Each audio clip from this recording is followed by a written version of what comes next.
अस्सलाम वालेकुम नाज़रीन, एक महकती और चहकती सुबह के साथ मैं हूं आपका मेज़बान हन्नान बुखारी। नाज़रीन, दुआ करते हैं कि आज की सुबह आपके लिए ढेरों खुशियां लेके आप ही की चौखट पे आपका इंतजार कर रही है। इसी दुआ के साथ आज के प्रोग्राम को आगे बढ़ाते हैं। जनाब, शहर फैसलाबाद का मौसम खुशगवार है।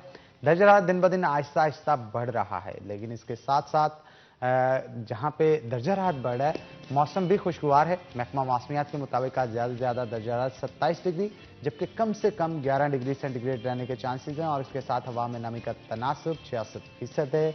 हवा 1 नॉट की रफ्तार से कभी चलती है और कभी साकत हो जाती है, लेकिन आने वाले दिनों के अंदर और आने वाले 24 घंटों के अंदर बारिश के अभी कोई चांसेस नज़र नहीं आ रहे और मौसम सर्द और खुश्क रहेगा। आगे बढ़ते हैं जनाब। जैसा कि हम आपको रोज़ाना की बुनियाद पे कहते हैं कि आप अगर बायोमला की तरफ से कोई गिफ्ट हैम्पर जीतना चाहते हैं तो उसके लिए हम रोज़ाना एक सवाल पूछते हैं और उस सवाल का जवाब देने वाले खुश नसीब जो होते हैं उनमें बायो आमला का गिफ्ट हैम्पर जो है उनको फराहम किया जाता है। तो आज का सवाल है जनाब कि शायर मशरिक किसे कहा जाता है। मैं फिर से सवाल रिपीट कर रहा हूं कि शायर मशरिक किसे कहा जाता है। इसके लिए आपको जवाब टेक्स्ट करना होगा उस नंबर पे जो कि आपकी स्क्रीन के ऊपर दिया जा रहा है। और यही नहीं बल्कि इसके साथ साथ अगर आपके अंदर कोई भी टैलेंट मौजूद है, अपने अंदर के फनकार को बाहर लाएं और उसकी वीडियो बनाएं। वीडियो बना के आप उस नंबर पे व्हाट्सएप करें जो कि आपकी स्क्रीन के ऊपर दिया जा रहा है। हम आपका टैलेंट टीवी पे ऑन स्क्रीन दिखाएंगे। और इसके अलावा अगर देखा जाए तो आर्ट काउंसिल की तरफ से भी खास तौर पे एक प्रोग्राम टैलेंट हंट के नाम से शुरू किया जा रहा है। वो ऑल ओवर द पंजाब शुरू किया जा रहा है मुख्तलिफ आर्ट काउंसिल्स के अंदर। और पहले पड़ाव में 24 फरवरी को मुख्तलिफ तहसीलों के अंदर जो है वो टैलेंट हंट प्रोग्राम इनिशिएट किया जाए। टैलेंट है जिसके ज़रिए दूसरे को मतवज्जा कर सकते हैं। एक्टिंग के हैं, डायलॉग के डिलीवरी के हैं, या इसके अलावा सिंगिंग के आपके अंदर किसी किस्म के प्रोडक्शन के या डायरेक्शन के जर्म्स मौजूद हैं तो जनाब उन्हें अपने अंदर ना रखें, वहाँ पे जाएं और अपना ऑडिशन दें। ऑडिशन दे के जो लोग विन करेंगे, जजेस जिनको सेलेक्ट करेंगे, फैसलाबाद आर्ट काउंसिल में उनका मुकाबला होगा और यहाँ से सिलेक्ट होने वाले लोग लाहौर जाके फाइनल्स के अंदर परफॉर्म कर पाएंगे। तो आगे बढ़ते हैं जनाब। ट्रैफिक के बहुत सारे मसाइल हैं जो कि दिन ब दिन बढ़ते चले जा रहे हैं और कुछ बतौर शहरी भी हमारी जिम्मेदारी है कि हम ट्रैफिक रूल्स को फॉलो करें। मसाइल तो बहुत ज़्यादा हैं, ट्रैफिक सिग्नल्स बहुत सारे ख़राब हैं, कहीं पे ट्रैफिक वार्डन्स नहीं मौजूद, लेकिन इसके बावजूद भी बतौर शहरी हम अपना किरदार किस तरह से अदा कर रहे हैं ये बहुत ज़रूरी चीज़ है। जहाँ पे दो लोग आपस में टकराते हैं, बाइक गाड़ी में लगी या गाड़ी बाइक में लगी, वहाँ पे लड़ाई शुरू हो जाती है और हर चौक चौराहे में ये सूरत हाल देखने को मिलती है। इसके ऊपर हम आज गुफ्तगू करेंगे। हमारे साथ रमज़ान मिर्ज़ा मौजूद होंगे जो कि हमारे सीनियर रिपोर्टर हैं सिट 41 के। वेलकम करते हैं मिर्ज़ा साहब आपको। मिर्ज़ा साहब, दिन ब दिन ट्रैफिक के मसाइल बढ़ते जा रहे हैं, आबादी जहाँ बढ़ रही है ट्रैफिक भी बढ़ती चली जा रही है। रोज़ाना की बुनियाद पे सैकड़ों नई गाड़ियाँ बेची जाती हैं, बाइक्स बेची जाती हैं और रोज़ाना की बुनियाद पे 100 से ज़ायद गाड़ियाँ जो है वो हमारे रोड्स पे ऐड होती चली जा रही हैं और इस कदर तादाद बढ़ गई है कि हमारा इंफ्रास्ट्रक्चर जो इस वक्त मौजूद है इस चीज़ का मुतहम्मिल नहीं है कि इतनी ट्रैफिक को संभाल पाए। इसके लिए जदीद इंफ्रास्ट्रक्चर भी चाहिए। आप क्या कहें? अनान, बहुत शुक्रिया। अनान, महकमा पॉपुलेशन वेलफेयर के मुताबिक आइंदा 37 साल में फैसलाबाद की आबादी पाकिस्तान की आबादी दोगुना हो जाएगी।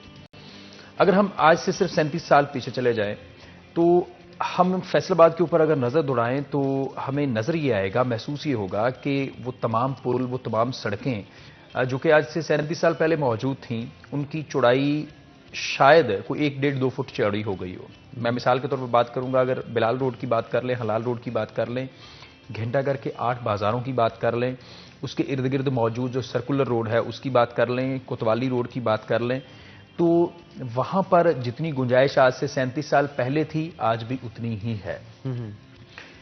आज से 37 साल पहले जो सूरत हाल नड़वाला रोड की थी उसकी शायद वो जो आम सड़क थी उसको कारपेट में तो बदल दिया गया, लेकिन क्या हमने उसकी चौड़ाई को मद्देनजर रखा? तो बिल्कुल नहीं। हमने कई एक जगहों पर यह जरूर किया कि ग्रीन बेल्ट्स को सड़क में शामिल कर दिया जिससे उसकी थोड़ी सी विड्थ में इजाफा हुआ, लेकिन 37 साल बाद, आज से 37 साल बाद क्या हम फैसलाबाद की आबादी को मद्देनजर रखते हुए सड़कों की चौड़ाई दोगुना कर सकेंगे? तो जवाब नहीं में होगा।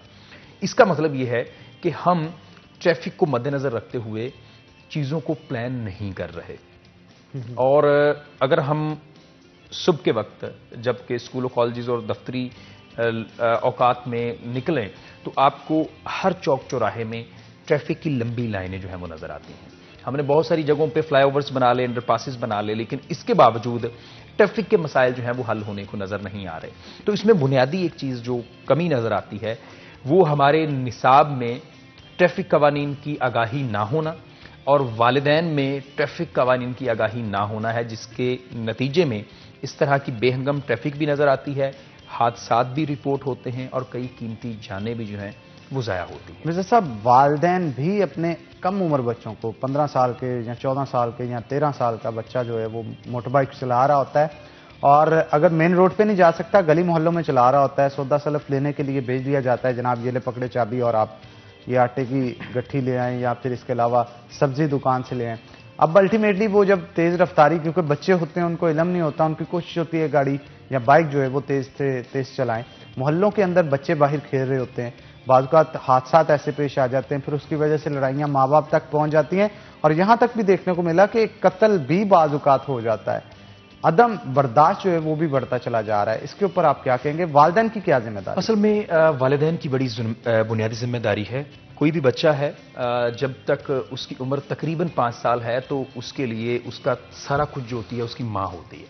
5 साल तक नॉर्मली बच्चा जो है वो घर से बाहर भी कम ही निकलता है, लेकिन जो ही उसकी उम्र 5 से 13 साल के माबैन पहुंचती है ना, तो उसका वालिद जो होता है वो उसका हीरो होता है। वो सारी दुनिया, सारी कायनात, वो सारा कुछ जो है उसका वालिद होता है। वो उसको देख रहा होता है कि मेरे वालिद जो है वो किस तरह ऑफिस जा रहे हैं, किस तरह काम पे जा रहे हैं, किस तरह मोटरसाइकिल ड्राइव करते हैं, और वो उनके पीछे बैठा सारी सूरत हाल को देख रहा होता है। वो अब्जॉर्ब कर रहा होता है उस वक्त वालिद से कुछ ना कुछ। मैं ये समझता हूं अगर उम्र के इस हिस्से में बच्चे को समझाया जाए, ट्रैफिक कवानीन के ऊपर खुद भी अमल करें और आप एक मैसेज भी दें, तो इससे कुछ ना कुछ बेहतरी हो सकती है। वालिदैन की बड़ी बुनियादी जिम्मेदारी है। उसके बाद जब बच्चा स्कूल गोइंग होता है और टीन एज में चला जाता है, जब वो मोटरसाइकिल ड्राइव करना शुरू करता है, तो जो उसातिज़ा होते हैं वो इसमें बुनियादी किरदार अदा कर सकते हैं। हमारी दूसरी तीसरी क्लास में ट्रैफिक इशारे या ट्रैफिक सिग्नल्स के नाम से एक सबक मौजूद है, लेकिन इसके बाद पहली जमात से लेकर आपको लास्ट ईयर तक कोई एक भी ट्रैफिक कवानीन के ऊपर, ट्रैफिक रूल्स के ऊपर, ट्रैफिक की जो बायलॉज हैं उसकी इंप्लीमेंटेशन के ऊपर कहीं पर भी निसाब में कुछ भी नहीं मिलता, जिसका खमियाजा जो है वो हमारी पूरी कौम इस वक्त भुगत रही है। और आप सिर्फ एक वो जो फाटक है ना उसकी बात कर लें, आपको पता भी होता है कि इस साइड से आने वाले ने आना है और मुझे किस लाइन में खड़े होना है, लेकिन इसके बावजूद वो एक बड़ा मकूला मशहूर है कि जिस जगह से वो उसके रिक्शे का टायर गुजर जाता है ना फ्रंट वाला, वो वहां पे लगा के खड़ा हो जाता है और फिर उसके बाद उसकी चलती है। और जब तक वो गुजर नहीं जाएगा ना, आपने भी उससे कार भी बचानी है, आपने उससे मोटरसाइकिल भी बचानी है। आपको पता है कि इसने क्या करना है, इसने तो जाके वेल्ड करवा लेना है और आप अपनी जख्मों की ताब जो है वो बर्दाश्त भी नहीं कर सकेंगे। इसका मतलब ये है कि ट्रैफिक कवानीन जो है उसके ऊपर ना सिर्फ निसाब में चीज़ें जो है वो शामिल की जाएं, बल्कि वालिदैन जो है वो अपनी कलीदी किरदार अदा कर सकते हैं। अगर हम रफ सा आइडिया लगाएं तो पिछले 1 साल के दौरान रफली 1 लाख के करीब जो है वो एक्सीडेंट होते हैं और उनमें 10% जो है वो जानें ज़ाया होती हैं और उसमें बहुत सारे लोग जो हैं वो माजूर होते हैं। और अगर मैं फैसलाबाद में एक रफ सा आइडिया दूं तो अगर 50 एक्सीडेंट भी फैसलाबाद में होते हैं तो उसका मतलब है 50 लोग सबसे पहले तो मुतासिर हुए ट्रैफिक रूल्स की इंप्लीमेंटेशन ना करने पर। अच्छा, अब वो 50 लोग अस्पताल का रुख भी करेंगे, वो 50 लोग कम अज कम कोई 10 से 15 डॉक्टर्स को इंगेज करेंगे, वो कम अज कम नर्सिस को और पैरामेडिकल स्टाफ को इंगेज करेंगे, वो मेडिसिन भी यूज होगी। और वहां पर जहां पर बजाय इसके कि वो टांग पे चोट लेके बेड पे लेटा हो, आम मरीज लेटा होता तो वो ज्यादा बेहतर था, जिसका नतीजा ये निकलता है कि हमारे अस्पतालों के ऊपर भी बर्डन बढ़ता है, डॉक्टर्स भी उसको अच्छे तरीके से ट्रीट नहीं कर रहे होते और फिर मेडिकेशन, और उसके बाद वो कई दिन तक वो बेड पे लेटा रहता है और घर वालों के लिए भी एक बोझ बनता है। तो मैं ये समझता हूं कि इस लंबी चेन को, ये जो विशियस सर्कल है, उसको तोड़ने के लिए किसी ना किसी को अपना किरदार अदा करना चाहिए और ट्रैफिक रूल्स के ऊपर अमल दरामद के लिए और आगाही के लिए कैंपेन्स चलनी चाहिए। सिर्फ फोटो सेशन के लिए कैंपेन्स नहीं चलनी चाहिए। इसके अलावा एक और काम जो ट्रैफिक पुलिस ने कुछ साल पहले किया था कि 300 रुपए का चालान करते थे और साथ में उसे हेलमेट देते कि भाईजान हेलमेट लेके जाए। इस तरह की कोई इंप्लीमेंटेशन होनी चाहिए कि अगर एक बंदा वायलेशन करता हुआ नजर आ गया है तो उसको रोका भी जाए और उसके लिए एक उस प्रोसीजर को, वो प्रोसीजर भी फॉलो करवाया जाए कि भाई जो पकड़ा है आज, इसके पास लाइसेंस अगर नहीं था तो वो ना सिर्फ लाइसेंस हासिल करे बल्कि वो ट्रैफिक के बारे में जो आगाही है उसके ऊपर भी अमल दरामद करे। अब पिछले दिनों में टीपा को फंक्शनल करने की बातें की जा रही थी और गवर्नमेंट से 5 करोड़ रुपए भी मांगे गए और उसके ऊपर जो उनके डिप्टी डायरेक्टर इंजीनियरिंग हैं उनका कहना था कि हम जो मेटल ब्रेकर्स हैं, स्पीड ब्रेकर्स हैं, उनको हटाकर तो इर्द गिर्द जो है वो साइनेज लगाएंगे कि यहां पर रफ्तार जो है ये 30 किलोमीटर है, यहां पर 50 किलोमीटर है, यहां पर 60 किलोमीटर है। मैं उनकी बात सुन के दिल ही दिल में हंस पड़ा। हंस इसलिए पड़ा कि भाई सामने रेड सिग्नल चल रहा होता है और वो आपको कह रहा होता है कि भाई नहीं, आपकी बारी नहीं है, अभी दूसरे की बारी है, तो आप वार्डन की अदम मौजूदगी में वो सिग्नल तोड़ जाते हैं और आगे निकल जाते हैं और किसी ना किसी में मोटरसाइकिल दे मारते हैं। तो जहां पर सिर्फ साइन एक साइड पे लगा होगा तो आप उसके ऊपर इंप्लीमेंटेशन कैसे करेंगे? तो इसका मैं समझता हूं कि बड़ा जरूरी है कि सख्त सजाएं हों और इस बात को यकीनी बनाया जाए कि पहले आगाही दी जाए और उसके बाद उसके ऊपर इंप्लीमेंटेशन करवाई। ई चालान का सिस्टम क्यों नहीं शुरू किया जाता? असल में इनके पास ई चालानिंग का इन्होंने सोचा भी था और जो सिस्टम सेफ सिटी प्रोजेक्ट था उसमें भी शामिल था कि हम क्यों ना सीसीटीवी को इंगेज करेंगे और उसमें देखेंगे कि कहां कहां पर वायलेशन हो रही है।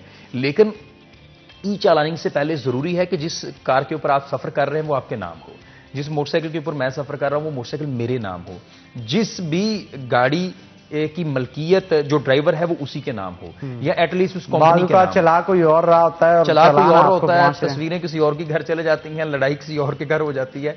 तो इसको बड़ा भी स्ट्रीमलाइन करने की जरूरत है और मैं ये समझता हूं कि सजाएं सख्त हों और उससे जो रेवेन्यू जनरेट हो वहां पर वार्डन्स की तादाद बढ़ाई जाए। बिल्कुल आप ठीक कह रहे हैं, इस पर मजीद गुफ्तगू करेंगे लेकिन एक छोटी सी ब्रेक के बाद। तो नाज़रीन एक ब्रेक लेते हैं, ब्रेक के बाद दोबारा हाजिर होते हैं, कहीं मत जाइएगा, हमारे साथ रहिएगा।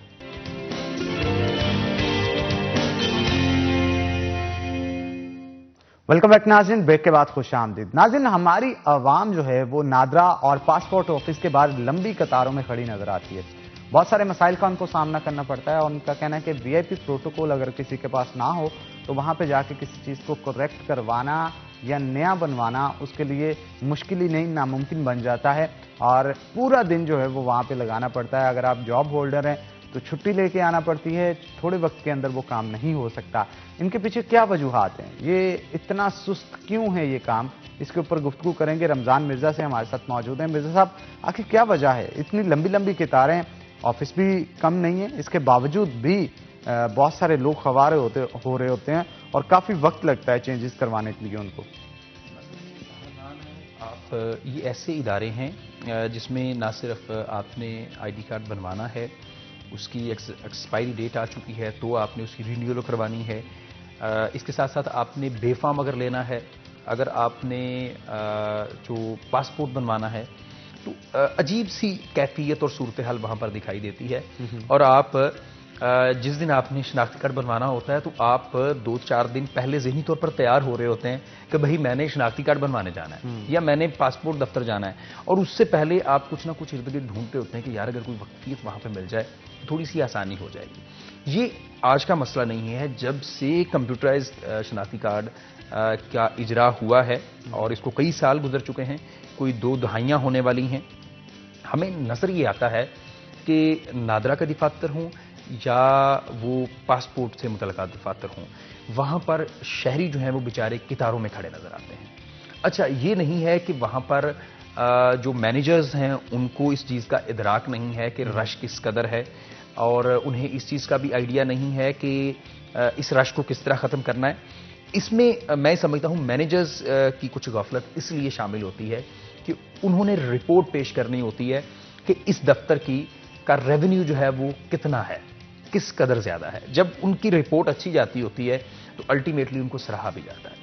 अब जबकि जहां पर पासपोर्ट का एक ही दफ्तर फैसलाबाद में मौजूद है, इसको अगर 2 कर देंगे तो अल्टीमेटली यहां पर मौजूद जो मैनेजर हैं उनका ईयरली, एनुअली और एनमली जो रेवेन्यू है उसमें अल्टीमेटली आधा कट तो लग गया, क्योंकि जिसने रश यहां पे देखना है उसने दूसरी सेंटर की तरफ रजू करना है, जिसका खमियाजा जो है वो अवाम भुगत रहे हैं और धक्के पड़ते हैं। वहां पे खवातीन को कितारों में खड़े होना पड़ता है और यहाँ तक कि फैसलाबाद सिटी के तो सेंटर्स की सूरत हाल कुछ बेहतर है। जो तहसीलों में सेंटर्स हैं और जो इस डिवीजन से थोड़ा बाहर हैं, जहाँ पर कोई भी मीडिया चैनल जो है वो उस हद तक बेहतर अंदाज में काम नहीं कर रहे, जो उनकी आंख से ओझल रहते हैं। यकीन करें आने वाले दिनों में गर्मियों की सख्त धूप में ख़वातीन और मर्द हजरात जो हैं वो नादरा दफातर के बाहर लंबी कतारों में खड़े होंगे और एक गार्ड जो है स्टिक लेके खड़ा होगा कि जो लाइन से बाहर आया उसको भाई मैं तो दे मारूंगा। अब उसकी भी मजबूरी है, उसने यही करना है। अब नादरा दफातर की भी मजबूरी है कि भाई अंदर आपके पास अगर स्पेस नहीं है तो ऐसा होगा। तो इसके ऊपर मैं समझता हूं कि उसकी तादाद बढ़ाने की बड़ी अच्छी ज़रूरत है। अगर आप ब्रांचेस की तादाद नहीं बढ़ा सकते तो कम से कम ये जरूर किया जा सकता है कि वहां पर काउंटर्स की तादाद जो है वो बढ़ा दी जाए। और अगर आप ये भी नहीं कर सकते तो एटलीस्ट इस तरह का सिस्टम डेवलप कर लें कि एक बंदा आज टोकन लेके चला जाए और वो कल अपने मुकर्रर करदा वक्त पे आए और अपना शनाख्ती कार्ड जो है वो अप्लाई करे। होता यह है कि वो बेचारे टोकन लेके पैसे जमा करवा के वो बेचारे खड़े रहते हैं और इंतजार करते हैं कि कब बारी आए, कब बारी आए, कब बारी आए। और आप वीआईपी कल्चर की बात कर लें तो कुछ लोग इसका फायदा उठा लेते हैं। लेकिन दिलचस्प बात यह है कि मैं मतलब इस चैनल का हिस्सा होने के बावजूद अभी तक अपना शनाख्ती कार्ड जो है वो रिन्यू नहीं करवा पाया। वजह यह है कि मुझे पता है कि भाई एक लंबा टाइम जो है इसके लिए रिक्वायर है और मुझे कम से कम वर्किंग डे में से हाफ डे जो है वो निकालना पड़ेगा। तो मुझे वहां पर जाके इंतजार भी करना पड़ेगा और वहां पर अप्लाई भी करना पड़ेगा। और अच्छा, ये आम वर्किंग मैन की सूरत हाल यही है। एजेंट्स भी तो होते हैं ना वहां पे। टाउट माफिया बड़ा असल में दो चीजें हैं। नादरा के दफातर में टाउट माफिया मौजूद नहीं है, लेकिन पासपोर्ट दफ्तर के बाहर आप जाके अभी भी खड़े हो जाएं तो आपको कोई 2, 4, 5 लोग फौरी आ जाएंगे। भाई जी पासपोर्ट बनवाना है या रिन्यू करवाना है, वो फौरी आपको पकड़ेंगे। तो आपने सोचना है कि भाई कितनी फीस है। आपने देखना है अगर वहां पे 3500 है या 4500 है तो यहां पर 5-6 हज़ार रुपए दे के मेरा दिन भी बच जाएगा। मेरी वो लंबी लाइन जो वहां पर गर्मी में खड़ी हुई नजर आती है, आप वहां से शुरू करके वहां तक देखेंगे तो एक लाइन खड़ी है अभी। आप वो भी देखेंगे उसमें धक्के भी पड़ रहे हैं, उसमें बहुत कुछ हो रहा है। और जब आप काउंटर पे पहुंचते हैं तो वो कहते हैं कि नहीं जी आपका ये शनाख्ती कार्ड जो है वो उसके साथ नहीं चलेगा, आपकी ये कॉपी ठीक नहीं है, आप ये डॉक्यूमेंट अटेस्ट करवा के लेके आएँ। जब इस तरह का आपको जवाब 2-4 घंटे की कतार में खड़े होने के बाद मिलता है तो आपको तो पसीना आ जाता है कि भाई मैं एक बार फिर अब नई स्ट्रगल शुरू करूंगा। तो फिर आप वही करते हैं कि भाई 6,000 इसे दें, कोई 1,000-1,500-2,000 ये लेगा, मेरा मसला हल हो जाएगा। और ऐसा होता है कि फाइल की फाइल बन के फिर अंदर चली जाती है और सारी चीजें हो जाती हैं और फिर वो उसको कहता है कि भाई जान तू 3 दिन बाद आना है तो अपना वो अंगूठा लगा देना है, और वो अंगूठा बड़ा इजीली लग जाता है। तो ये टाउट माफिया मौजूद है। इसके लिए मैं ये समझता हूं कि बजाय इसके कि आप उस बंदे को 6,000 रुपए दें, गवर्नमेंट एक अलग से सिस्टम बना ले जिस तरह नादरा का एग्जीक्यूटिव सिस्टम मौजूद है। इस तरह आप वीवीआईपी सिस्टम एक डेवलप कर लें जिसमें आपको लोग जो है 5,000 की बजाय 10,000 रुपए देने के लिए भी तैयार होंगे, लेकिन वो नहीं चाहते कि भाई वो लंबी कतार में वहां पे इंतजार करें और कुछ इस तरह का सिस्टम हो। ई खिदमत मरकज भी जो है वो भी बे फॉर्म्स और इस तरह की सहूलियात दे रहा है, लेकिन वहां पर लोगों को इल्म नहीं है और वहां पर सूरत हाल जो है वो खासी बेहतर है।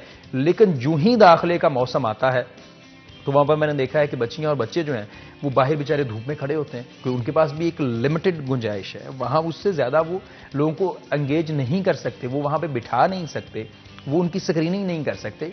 तो इसमें मैं ये समझता हूं कि बजाय इसके कि शहरी जो है वो एट नेक टाइम पासपोर्ट ऑफिस पहुंच जाएं, एट नेक टाइम नादरा दफ्तर पहुंच जाएं, तो थोड़ा सा इसको देखना चाहिए। और शहरियों के लिए अच्छी बात यह है कि मेरा आपको मशवरा भी है कि स्टेट लाइफ की बिल्डिंग के साथ जब आप जेल रोड की तरफ जाते हैं तो लेफ्ट साइड पे मेन सेंटर है नादरा का, वो मेगा सेंटर के नाम से जाना जाता है।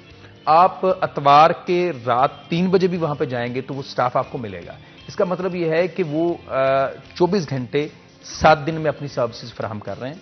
तो आप जब आपको महसूस हो कि लोग अब इस वक्त जा चुके होंगे घरों को, तब आप वहां पे जाएं और अपना शनाख्ती कार्ड अप्लाई करें। उसमें आपको टाउट माफिया का भी जो है वो मदद लेने की नहीं पड़ेगी, आपको रश भी नहीं मिलेगा और आप बाआसानी अपना शनाख्ती कार्ड जो है वो वहां पे प्रोसेस करवा सकते हैं। वो रात गए तक उनकी 3 शिफ्ट्स में काम चल रहा है। तो बजाय इसके कि इधर उधर आप खबर हों, वहां पे आपको ये सहूलत मौजूद होती है। लेकिन दिलचस्प बात यह है कि वहां पर खासे काउंटर्स मौजूद हैं और वो 24 घंटे सर्विस फ्राहम कर रहे हैं। इसके बावजूद लोग बेचारे बाहर कतारों में खड़े होते हैं। मैं इसमें मेरा एक मशवरा है कि अगर अरबाब इख्तियार जो है वो थोड़ी सी भी अवामी मोहब्बत रखते हैं या उन्हें फलाह देना चाहते हैं तो काउंटर्स की तादाद बढ़ा लें, आप अपने ब्रांचेस की तादाद जो है वो बढ़ा लें, ताकि शनाख्ती कार्ड एक बार बन जाएं लोगों के और वो फिर सिस्टम जो है वो स्मूथ हो जाएगा, फिर रश जो है वो खत्म हो जाएगा। आप एग्जीक्यूटिव सेंटर्स पे भी इस वक्त चले जाएं, मिल्लत चौक वाली ब्रांच पे चले जाएं, आप फैसलाबाद डिवीजन की दीगर तहसीलों में चले जाएं, तो यकीन करें एग्जीक्यूटिव के लिए भी लोग जो हैं वो धक्के खा रहे होते हैं, वो ज़्यादा फीस देने के लिए तैयार होते हैं, लेकिन इसके बावजूद वहां पर नहीं होता। इसके साथ साथ इनकी मोबाइल वैन है जिसका तो अच्छा ताल्लुक है, वो अपने घर के बाहर लगवा लेता है। लेकिन अगर आपका ताल्लुक नहीं है और तो आप अपने घर के बाहर भी जो है मोबाइल वैन जो है वो नहीं लगा सकेंगे। एक दो बार तो हमारे साथ भी एक बार ड्रामा हो गया कि हम कहीं पर लाइव करने के लिए खड़े थे, चूंकि स्टिकर वगैरह होता है गाड़ी के ऊपर लगा, तो एक खातून ने झट दरवाज़ा खोला और वो कहती हैं पाजी शनाख्ती कार्ड बनाने वाले हो। तो ये है कि आप अगर लोगों को उनकी दहलीज पे इस तरह की सर्विसेज भी फराहम करना शुरू कर देंगे तो लोगों को रिलीफ भी मिलेगा, शनाख्ती कार्ड भी बन जाएंगे, वोटर्स के भी तमाम तर रिकॉर्ड जो है वो अपडेट हो जाएगा। तो इसके ऊपर जो है मैं समझता हूँ बड़ा काम इनिशिएटिव किसने लेना होता है मिर्जा साहब? मतलब अगर मोहल्लों के अंदर वैन्स जानी है, वो भेजने के लिए ऑर्डर्स किसने देने होते हैं? असल में ये होता तो ये है कि ये रैंडमली मुख्तलिफ जगहों पे जाते हैं कि भाई आज इस इलाके की बारी है, कल इसके इलाके की बारी है, परसों इसकी बारी है, लेकिन ऐसा नहीं हो पाता। जो लोग हैं जो इस पोजीशन में होते हैं वो कॉल कर लेते हैं, बुला भी लेते हैं। कई एक बार मोबाइल वैन जो हैं वो आउट ऑफ ऑर्डर होती हैं। ट्रैफिक पुलिस की भी वैन जो थी वो सिटी 41 हेड ऑफिस बाहर लगी थी और वो लाइसेंस अप्लाई करने वालों में मैं भी था। मतलब ये है कि वहां पर जाना, वेट करना बड़ा मुश्किल हो जाता है वर्किंग बंदे के लिए। तो मैं उसमें ये है कि ये असल में फेडरल गवर्नमेंट ने इसका डिसीजन लेना होता है और फेडरल गवर्नमेंट में जो बंदा इस्लामाबाद बैठा है उसे तो नजर नहीं आएगा ना कि इस्लामाबाद में तो रश नहीं है। वो यही सोचेगा कि अगर फैसला इस्लामाबाद की जो मेगा सेंटर्स हैं, नादरा के या एग्जीक्यूटिव सेंटर हैं, वहां पे रश नहीं है, तो वो ये भी सोचेगा कि शायद फैसलाबाद में भी नहीं होगा, टोपा-टेक्सी में भी नहीं होगा, चनोट में भी नहीं होगा, झंग में भी नहीं होगा। लेकिन यहाँ के ज़मीनी हकायक मुख्तलिफ हैं।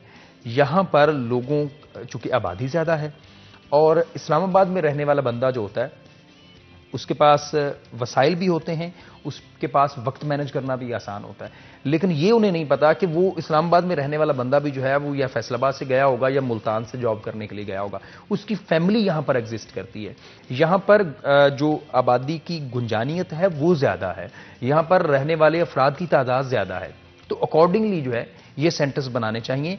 अगर ये सर्विस बेहतर हो जाए, यकीन करें लोगों के मसाइल कम हो जाएं और गवर्नमेंट का जो है वो रेवेन्यू भी इंक्रीज हो जाए। और जो मसाइल रहते हैं कि जो उसके बैंक अकाउंट जो हैं वो बंद हो जाते हैं कि आपका शनाख्ती कार्ड एक्सपायर हो चुका है, क्योंकि इस तरह के मसाइल भी रहते हैं, और आप कहीं पर शनाख्ती कार्ड की कॉपी अप्लाई करते हैं तो वो भी एक्सपायर हो चुका है, तो बड़े मसाइल रहते हैं। लोगों को तो कई लोगों को ये भी नहीं पता चलता कि मेरा शनाख्ती कार्ड जो है वो एक्सपायर हो चुका है। तो सिस्टम गवर्नमेंट को इस हवाले से डेवलप करने की जरूरत है और इससे ये फायदा होगा कि जो नौजवान नस्ल है उसकी रजिस्ट्रेशन थोड़ी सी आसान हो जाएगी और इसका ये भी फायदा होगा कि रेवेन्यू बढ़ेगा।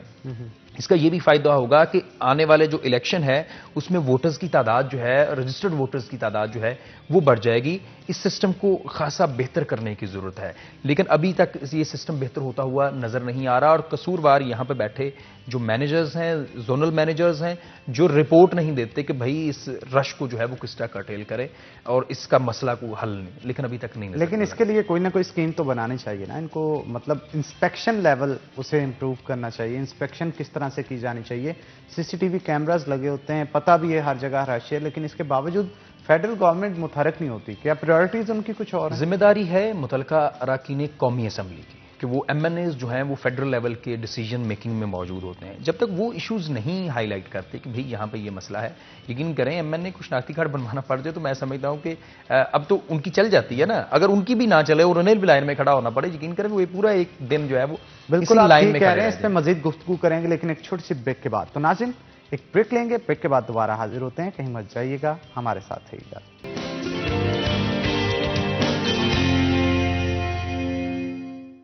वेलकम बैक नाज़रीन, ब्रेक के बाद खुश आमदीद। जनाब, अगर सीवरेज के हवाले से गुफ्तगू की जाए तो वो भी पूरे शहर के अंदर बहुत सारे मसाइल हैं जो कि जन्म ले चुके हैं। बल्दियात के इलेक्शन होने वाले हैं, लेकिन ये कहा जाता है कि बल्दियात के इलेक्शन होंगे, लेकिन कब होंगे ये तो अभी नहीं बताया जा सकता। लेकिन इसके बावजूद भी गली मोहल्लों के अंदर जो सीवरेज के मसाइल हैं दिन ब दिन बढ़ते चले जा रहे हैं। सीवरेज के ऊपर जो मसाइल सामने आ रहे हैं उसके ऊपर गुफ्तगू करेंगे रमजान मिर्जा से, क्योंकि सिर्फ और सिर्फ सीवरेज के मसाइल ही नहीं मिर्जा साहब, बल्कि इसके साथ साथ सेंट्री वर्कर्स के मसाइल जो हैं वो बहुत जन्म ले रहे हैं।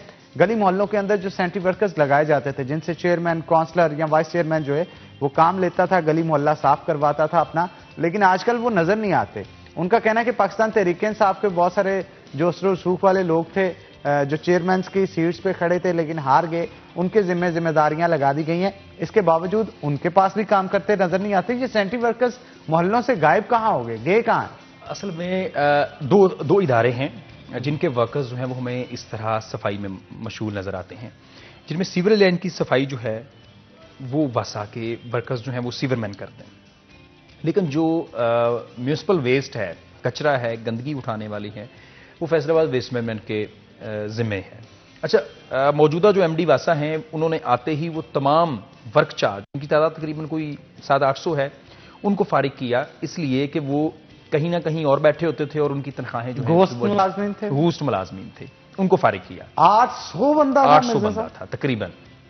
अच्छा, उनमें से कुछ लोग काम भी करते थे अल्टीमेटली, लेकिन बेशतर जो थे वो गायब रहते थे। अच्छा, दूसरी जानिब जो सैनिटरी वर्कर थे फैसलाबाद वेस्ट मैनेजमेंट कंपनी के, तो उनकी जिम्मेदारियां थीं पहले उन जगहों पर जहां पर पाकिस्तान मुस्लिम लीग नून के लोग थे या उनके चेयरमैन मौजूद थे, और वहां पर वो जिम्मेदारियां भी अदा कर रहे थे। और वो लोग जो पाकिस्तान मुस्लिम लीग नून के चेयरमैन थे, वाइस चेयरमैन, काउंसलर्स थे, वो थोड़े पॉलिश भी थे। उन्हें पता था कि सैनिटरी वर्कर से कैसे काम लेना है, कहां कहां पर काम लेना है और किन किन इलाकों में मसाइल हैं। अब जबकि नई गवर्नमेंट आई तो अरकान असम्बली भी पीटीआई के आए और उनके कारिंदे भी जो हैं वो अल्टीमेटली पीटीआई के हैं। वो तमाम ऐसे इलाके जहां पर नून लीग का असर रसूख था, वो सैनिटरी वर्कर वहां से निकलवा कर उन जगहों पर लगा दिए गए जहां पर पीटीआई वर्कर मौजूद हैं। अच्छा, अब ये है कि भोले भाले हैं बेचारे अरकान असम्बली और उनके कारिंदे भी वैसे ही हैं, उनको सही तरीके से उस हद तक जिम्मेदारियां अदा करनी भी नहीं आती और वो शहर के बारे में बाखूबी वाकिफ भी नहीं है। जिस की तरफ आप इशारा कर रहे हैं कि वो सैनिटरी वर्कर जो हैं या तो वो नजर नहीं आते या वो मुख्तलिफ डेरों पर नजर आते हैं, और जिस वजह से फैसलाबाद शहर में सफाई के मसाइल भी हैं, सीवरेज के मसाइल भी हैं, और उनको हल करने के लिए शायद जो आला अफसर हैं वो कोशिश भी करते हैं, लेकिन मसाइल जूं के तूं हैं। अच्छा मिर्जा साहब, पीएचई के जो मुलाजमीन हैं, क्या उनका काम सिर्फ और सिर्फ पार्क्स जो हैं उनको ठीक करना है, या इसके अलावा गली मोहल्लों के अंदर कोई फुटपाथ्स हैं या कोई खाली जगह है वहां पे कोई शख्स पौधे लगवाना चाहता है तो उसे पर्सनली हायर करना पड़ेगा कोई ना कोई बंदा? मैं उसमें बताता हूं कि अगर तो वो ग्रीन बेल्ट गवर्नमेंट है, हाँ, तो फिर तो अल्टीमेटली जिम्मेदारी जो है वो पीएचए मुलाजमीन की है। लेकिन अगर वो आप अपनी गली के बाहर पौधे लगाते हैं तो उसमें यह है, मैं ये समझता हूं कि पीएचए मुलाजमीन को अपनी जिम्मेदारी अदा करनी चाहिए कि वो वहां पर प्लांटेशन जरूर करें, आपको हेल्प आउट करें, क्योंकि जो एक्सपर्टीज जो है वो उनके पास हैं, वो आम आदमी के पास नहीं है। उन्हें पता होता है कि किस पौधे के लिए कितनी खुदाई करनी है, किस मौसम में कौन सा पौधा जो है वो उसकी सर्वाइवल बेहतर है। लेकिन पीएचए के बहुत सारे मुलाजमीन भी ऐसे हैं जिनके पास बुनियादी स्किल्स मौजूद नहीं। तो जो इस वक्त अब मौसम बहार आ चुका है, मेरा मशवरा भी है कि लोग जो हैं वो ज़्यादा से ज़्यादा प्लांटेशन करें, जहाँ पर भी स्पेस मौजूद है अपने हिस्से का एक पौधा ज़रूर लगाएं। और मैं ये समझता हूँ कि पाकिस्तान की 22 करोड़ आवाम अगर एक पौधा अपने हिस्से का लगा देंगे तो यकीन करें आने वाले गर्मियों के मौसम में और कुछ नहीं तो कम से कम 1 डिग्री सेंटीग्रेड जो है वो टेम्परेचर डाउन चला जाएगा, क्योंकि जब वो ऑक्सीजन रिलीज़ करते हैं तो गर्मी की जो शिद्दत है उसमें कमी होती है, और जिस तरह हम सनती शहर में मौजूद हैं तो वहाँ पर सूरत हाल और होती है। और अगर आप इस बात से मुत्तफिक नहीं हैं कि पौधे लगाने से मौसम जो है वो बेहतर होता है, तो जून के महीने में एक चक्कर जो है वो क्लब रोड का लगा लें, आपको फील होगा कि वहाँ पर टेम्परेचर कितना कम है, और दूसरा चक्कर जो है वो झुमरा रोड का लगा लें तो भी आपको पता चलेगा कि किस कदर गर्मी या ये जो सरगोदा रोड है, ये गर्मी की शिद्दत किस रोड पे कम है, कहाँ पे ज़्यादा है। और आप एक कैनाल रोड का भी एक चक्कर लगाएं तो भी आपको महसूस होगा कि फिजा जो है वो कितनी खुशगवार है। सब डस्ट हमारे यहाँ बहुत है यहाँ पे, मतलब रोड्स को देख लें, आप फुटपाथ्स को देख लें, वहाँ पे गर्मियों के अंदर तो खास तौर पे, क्योंकि गर्मी बहुत ज़्यादा होती है, मिट्टी ड्राई होके हवा में उड़ रही होती है, ट्रैफिक ऊपर से चल रही है, ये मसला बड़ा ख़राब है। इसके लिए खास तौर पे कोई प्लान करना चाहिए पीएचए को कि जितने भी फुटपाथ्स हैं, चाहे वो मोहल्लों के अंदर हो या दीगर जगहों पे हो, यूसी लेवल पे इसकी कोई स्ट्रेटजी बनाई जाए और वहाँ पे या तो घास लगाई जाए या पौधे लगाए जाए, ताकि उठने वाली मिट्टी जो है वो ना उठ सके। अगर फॉरेन एरियाज को देखा जाए, कंट्रीज को देखा जाए, वहाँ पे आप देख सकते हैं कि मिट्टी का नामो निशान नहीं होता। इस्लामाबाद को देख लें, दूर ना जाएं, मतलब वहाँ पे जो खाली जगह है वहाँ पे घास होगी, तो उसकी वजह से मिट्टी नहीं उठती। और डस्ट जब हवा में जाती है तो ऑटोमेटिकली सांस की बीमारियां और दीगर चीजें जो है वो, अब मोटरसाइकिल पे सफर करने वाला जब शहर से घर आता है तो यूं महसूस होता है कोई जंग लड़के आ रहा है। इसके ऊपर आप क्या कहेंगे?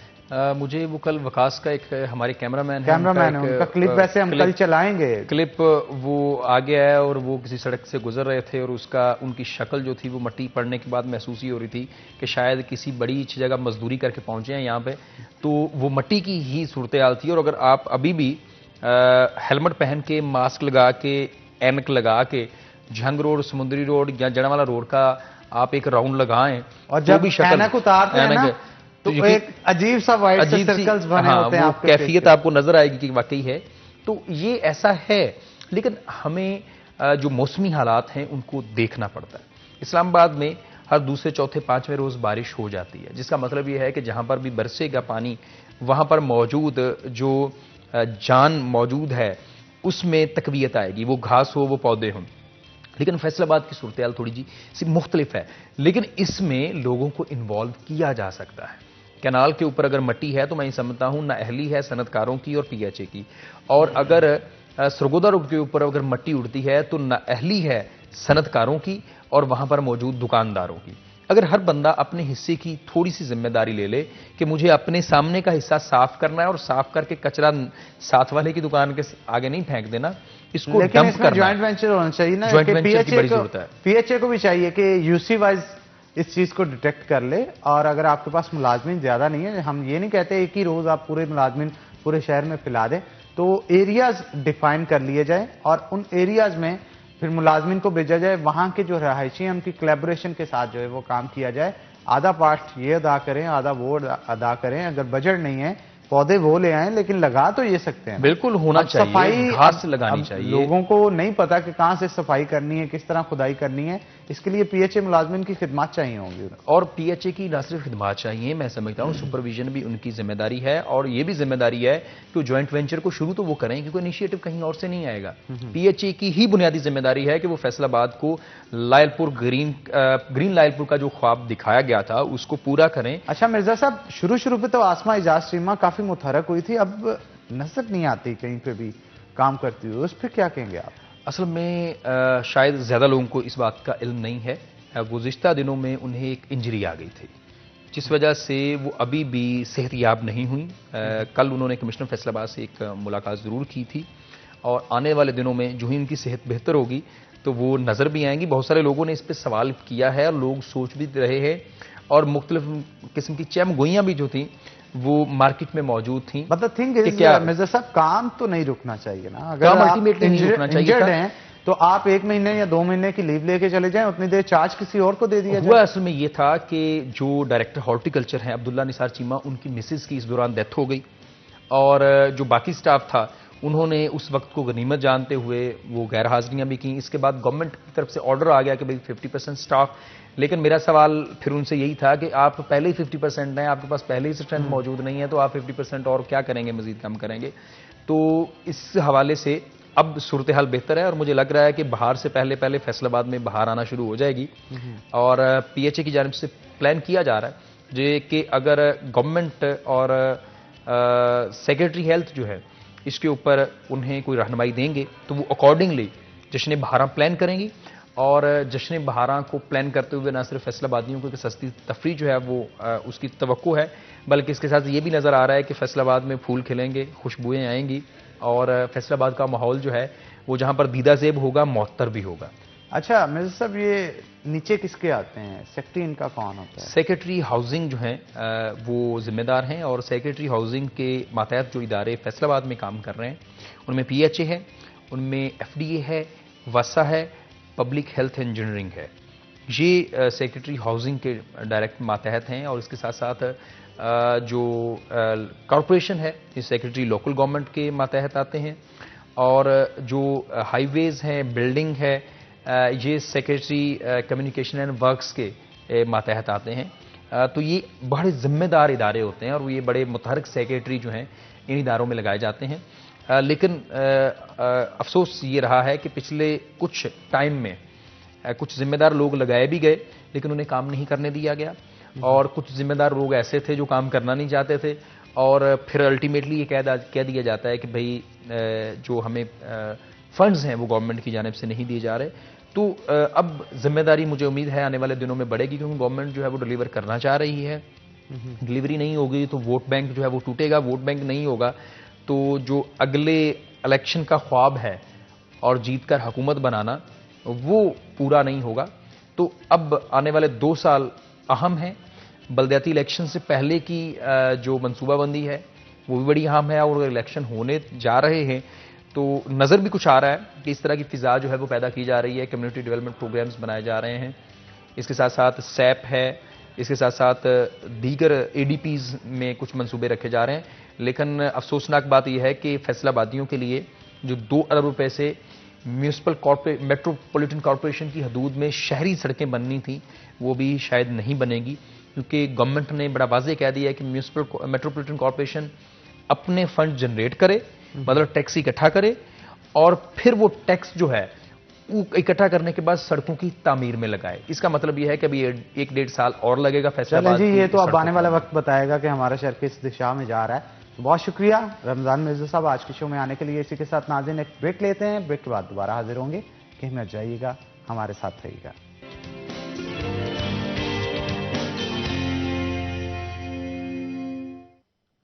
वेलकम बैक नाज़रीन, ब्रेक के बाद खुशामदीद। अगर आप चाहते हैं कि आप बेहतरीन लगें, आपकी पर्सनैलिटी बेहतरीन हो, तो उसके लिए आपका हेयर स्टाइल और ड्रेसिंग जो है वो ज़बरदस्त होना ज़रूरी है। मेरा hair style prime hair club की तरफ से बनाया गया, जबकि ड्रेसिंग जो है वो लिबास वालों की तरफ से की गई। अगर आप चाहते हैं कि आप लिबास से परचेजिंग करें, उसके लिए आपको सूसा रोड पे और कचहरी बाजार पे इनकी शॉप है, वहां पर जाना पड़ेगा।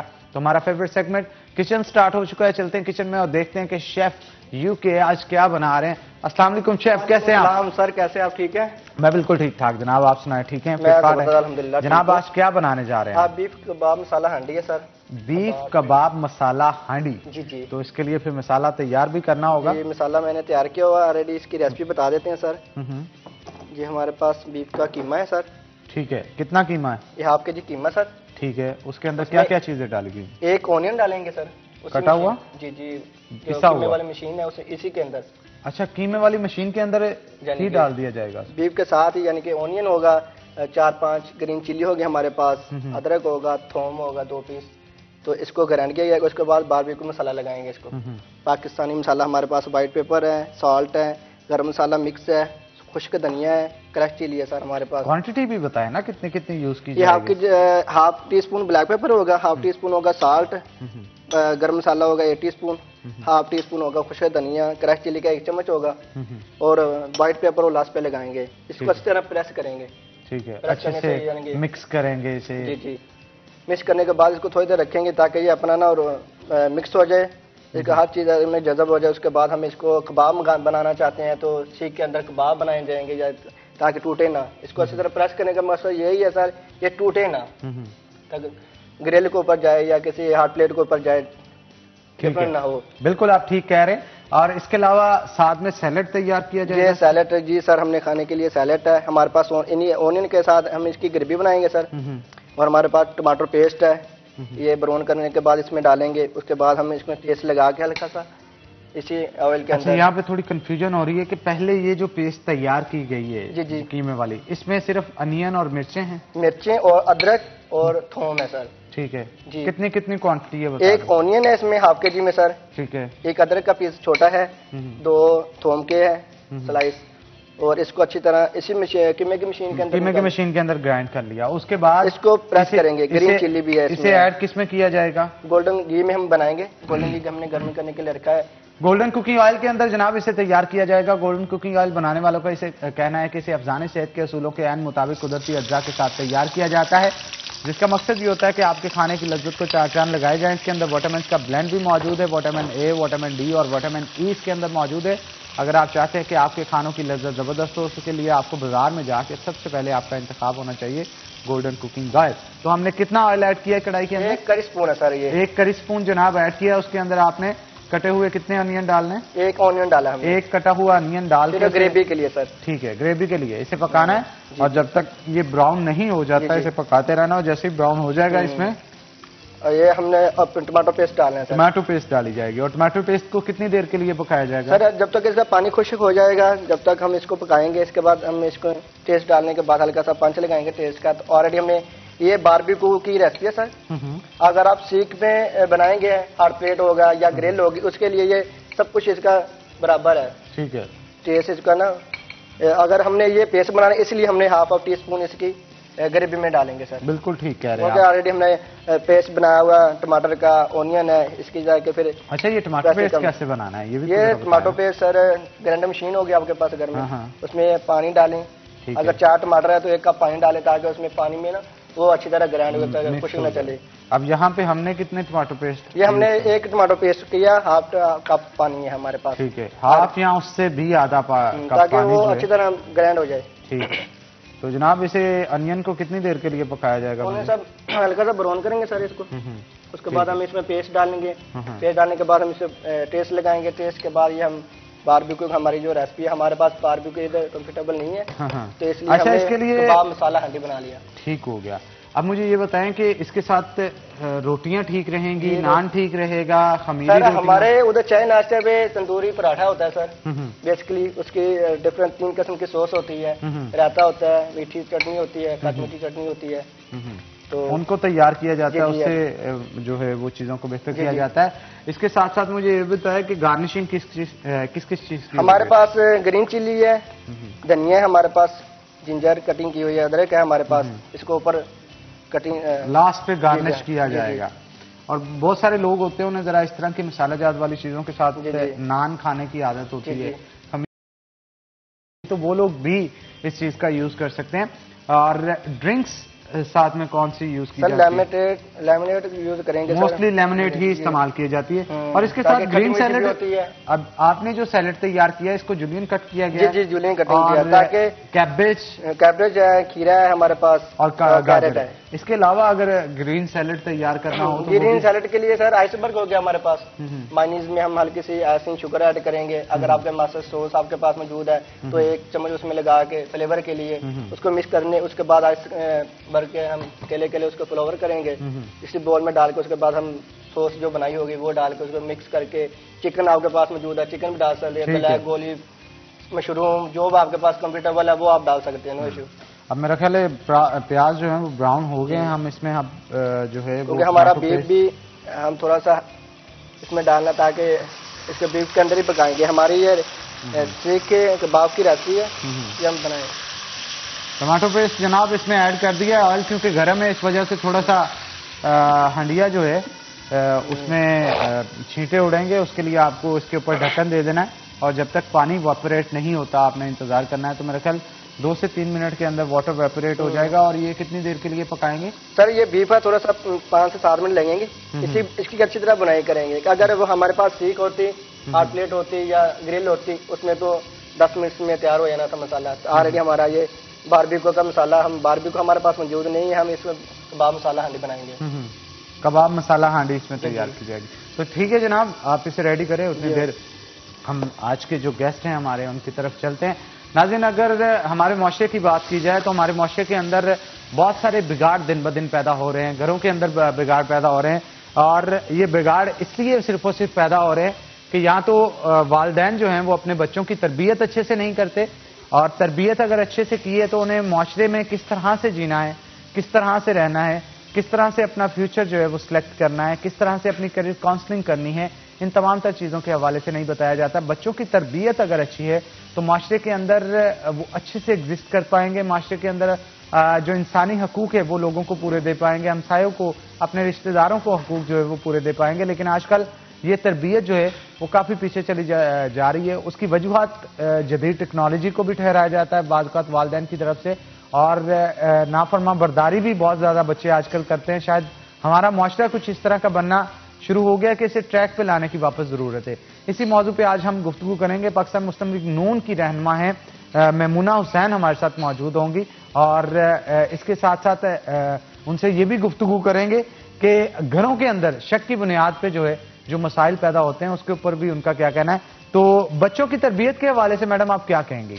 बच्चों की तरबियत आजकल उस तरह से नहीं की जाती जैसे कि वालिदैन को करनी चाहिए। जी, वालिदैन अपनी तरफ से बेहतर तरबियत कर रहे होते हैं कि हमारी सोसाइटी जो है, हम माशरा जो है, हम सबसे मिलजुल के बनना होता है। तो बेसिकली हम बहुत सारे फॉल्ट्स कर जाते हैं। मैं अपने सवाल का जवाब देने से पहले ये कहना चाहूंगी, थोड़ा सा इन बात को डिनाई करते हुए, मैं पाकिस्तान मुस्लिम लीग नून से नहीं हूँ। अच्छा, चलो ठीक है जी, मैं प्रोड्यूसर साहब से कहूंगा लिखते वक्त शायद थोड़ी गलती होगी हो। जी, तो इस वक्त जस्ट एक सोशल एक्टिविस्ट और कॉलम निगार की हैसियत से आपके सामने बैठी हूँ। तो अब मैं अपने जवाब की तरफ आना चाहूंगी कि एक माँ जो होती है उसको पूरी एक नस्ल को संवारना होता है, और एक माँ ने अपनी नस्ल को परवान चढ़ाना होता है। तो उसमें माँ का बहुत किरदार होता है। आज बढ़ती हुई जो खराबियां हम देख रहे हैं, कहीं ना कहीं उसका मैं कहूंगी कि कहीं ना कहीं प्रॉब्लम माँ की तरबियत में भी दिखाई दे रही है। पहली मदर्स की तरबियत में और आजकल की मॉडर्न मदर में कुछ फर्क आया है, और उन फर्क की वजह से हम बेहतर तरबियत नहीं कर पा रहे हैं। हम ये नहीं कह रहे कि हम गलत हैं, नो डाउट हमारी ये चीज़ें जो हमें आज मिली हैं, ग्लोबल दौर है, हमें इंटरनेट जो है ये एक हमारी सहूलत है, लेकिन इसका पॉजिटिव यूज़ नहीं हो रहा, कि जिसकी वजह से पेरेंट्स जो है वो बच्चों के ऊपर चेक एंड बैलेंस भी नहीं रखते हैं। उसका रिजल्ट अल्टीमेटली क्या होता है कि बच्चा जो सोसाइटी में जब जाता है तो वो बहुत सारी नेगेटिविटी कर रहा होता है। वो सारी घर से नहीं बच्चा सीखता। बच्चा जब छोटा होता है तब वो घर से सीखता है, फिर उसके बाद उसका अमल स्कूल से शुरू होता है, दरगाह से, फिर उसके बाद वो अपनी सोसाइटी से बहुत कुछ सीखता है। जो उसने अपनी माँ से सीखा होता है वो थोड़ा सा पीछे चला जाता है, मगर माँ को चाहिए कि बच्चा जब उस स्टेज पे चला जाता है कि वो सोसाइटी से ज्यादा सीख रहा है तो माँ उसको करेक्ट करते रहे, उसकी गलतियों को पॉइंट आउट करते रहे। उसके बाद आते हैं कि हम तरबियती अमल में बाज़ औक़ात बहुत सारे मिस्टेक्स करते हैं, हमारे अपने भी फॉल्ट होते हैं। जैसे कि हम बच्चे को अपनी तरफ से उसके रवैये को बेहतर कर रहे होते हैं, उसके वीकनेसेस खत्म कर रहे होते हैं, मगर हम कहीं ना कहीं खुद भी गलत कर रहे होते हैं। जैसे हम बच्चा को गलती करता है तो हम उसको मारते हैं, स्लैप कर देते हैं या बहुत स्ट्रिक्टली ट्रीट करते हैं। वो हम अपनी तरफ से उसकी तरबियत कर रहे होते हैं, मगर दर हकीकत वो तरबियत नहीं हो रही होती है, उसके नेगेटिव तासुर जो है उसकी पर्सनैलिटी पे जा रहे होते हैं। और बाज़ औक़ात बच्चे को मार के पढ़ाया जाता है जबकि उसे प्यार के साथ बिल्कुल, ये मैं समझती हूँ मार जो होती है ना वो जुल्म के ही जुमरे में आती है। जब आप बच्चे को मारते हैं या रेजिस्टली कुछ कहते हैं तो डेफिनेट बच्चे का वो उसकी शख्सियत पे नेगेटिव असर जरूर जाता है, और बच्चा जो है वो अब उससे रैश होगा और वो बाहर एक्ट करेगा, उसी किस्म का वो जालिम किस्म की तबीयत उसमें आ जाएगी।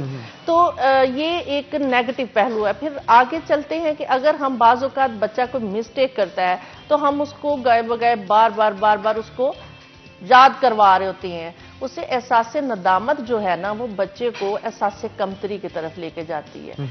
छोटे छोटे ऐसे पॉइंट्स हैं जो पेरेंट्स को गौर करना चाहिए, और हमें उनके ऊपर गौर करते हुए देखना चाहिए कि कहीं हम तो गलत नहीं कर रहे तरबियत में, कहीं हमारी इस हरकत की वजह से ऐसा तो नहीं है कि फ्यूचर में बच्चा हमारा जो बेहतर होने की बजाय उसकी पर्सनैलिटी बिखर जाए या उसकी सलाहियतें दब जाएं। क्योंकि बच्चा जब सीखने के अमल में होता है तब हमें तरबियत करते हुए बहुत मुहतात रहना पड़ता है।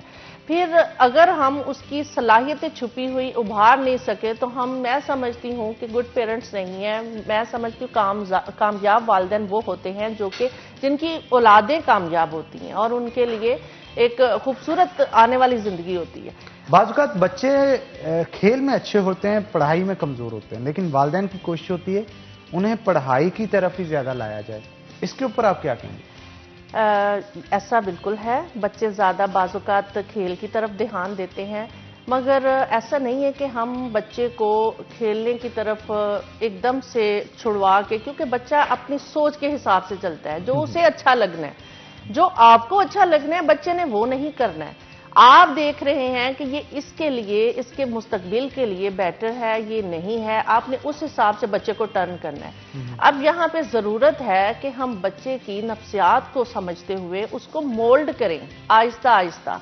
अगर हम उसको स्ट्रिक्टली करेंगे कि ये तुमने, ये किताब है, ये 1 वीक में ख़त्म करनी है, बच्चे ने बर्डन फील करना है। अगर खेल खेल में कुछ उसके लेवल पे जाके हम स्टडी करवाते हैं तो डेफिनेट बच्चा जो है आहिस्ता आहिस्ता मोल्ड होना शुरू हो जाएगा और बच्चा समझना शुरू हो जाएगा और खुद ब खुद एक जिम्मेदार बनना शुरू हो जाएगा, स्टडी की तरफ आ जाएगा। बात बच्चे बड़े चिड़चिड़े होते हैं और लड़ाई झगड़े बहुत ज्यादा करते हैं, दूसरे बच्चों के साथ, वालिदैन के साथ बदतमीजी करते हैं। उसके पीछे क्या चीजें होती हैं और किस तरह से इस चीज को ठीक किया जा सकता है? जैसे कि मैंने अपने पहले पॉइंट में बताया है कि बच्चा जब गलती करता है तो पेरेंट्स अक्सर औकात उनको मारते पीटते हैं। मैंने बहुत सारे घरों में ऐसे देखा है कि वो इस तरह से ट्रीट करते हैं बच्चे को, कभी कह ले कि थप्पड़ों से मारा, कभी उसको जूतों से मारा, कभी पाइपों से मारा। ये एक रूटीन मैटर है हमारे हर घर में, जहाँ पे मिडिल क्लास फैमिलीज में मोस्टली ऐसा होता है। तो मैं समझती हूँ कि बच्चे को ऐसे कभी भी ट्रीट नहीं करना चाहिए। बच्चा इज्जत मांग रहा होता है, आप जो बच्चे को सिखाते हैं, जैसे बड़ा इज्जत मांगता है, बच्चे की भी एक सेल्फ रिस्पेक्ट होती है। आप जब उसकी सेल्फ रिस्पेक्ट को मजरूह करते हैं तो बच्चा जो है ऑटोमेटिकली अंदर से सोचता है कि ये मेरे साथ ऐसा ट्रीट करते हैं, मैं भी ऐसा ही ट्रीट करूंगा। वो उसमें एक अजीब चिड़चिड़ापन आ जाता है जब उसकी इज्जत नफ्स मजरूह होती है। तो ये उसकी शख्सियत के ऊपर बड़ा नेगेटिव तासुर जाता है। पेरेंट्स को चाहिए कि बच्चे को गाए बगाए सिखाए, उठने बैठने के आदाब अपनी जिंदगी में इस तरह के शामिल कर लें कि बच्चा आपको देखते हुए आपको कॉपी करे, ना कि आपको सिखाना पड़े। आप उनको एजुकेट करेंगे ना, पॉइंट आउट करते जाएंगे तो बच्चा यूं अपने आप को एग्जॉस्ट फील करेगा। वो कहेगा कि ये कैसा घर है कि जहां पे मैं एक पपेट बन के रह गया हूं। ये एक तासुर भी जाता है। बहुत सारी फैमिलीज में कहा जाता है बच्चा बाज़ोकात पढ़ रहा होता है, शॉप वही फेंक रहा होता है, कागज फाड़ रहा होता है, उस पे भी बहुत सारी मदर्स जो हैं रैश हो रही होती हैं। मजीद भी गुफ्तगू करेंगे, लेकिन एक छोटी सी ब्रेक के बाद, ब्रेक का वक्त हो गया है, तो नाज़रीन एक ब्रेक लेंगे, ब्रेक के बाद दोबारा हाजिर होते हैं। कहीं मत जाइएगा, हमारे साथ रहिएगा।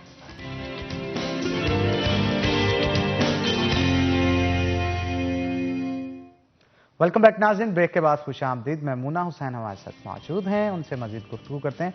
मैडम क्या कहेंगी, घरेलू झगड़े भी तो दिन ब दिन बढ़ते चले जा रहे हैं, मियाँ बीवी की लड़ाइयाँ जो है वो तूल पकड़ती जा रही हैं। 2020 की बात की जाए तो उसमें एक रिपोर्ट के मुताबिक, जो कि कॉरपोरेशन की जांच से शाया की गई थी, उतना शादियां नहीं हुई थी जितनी डाइवोर्स हुए।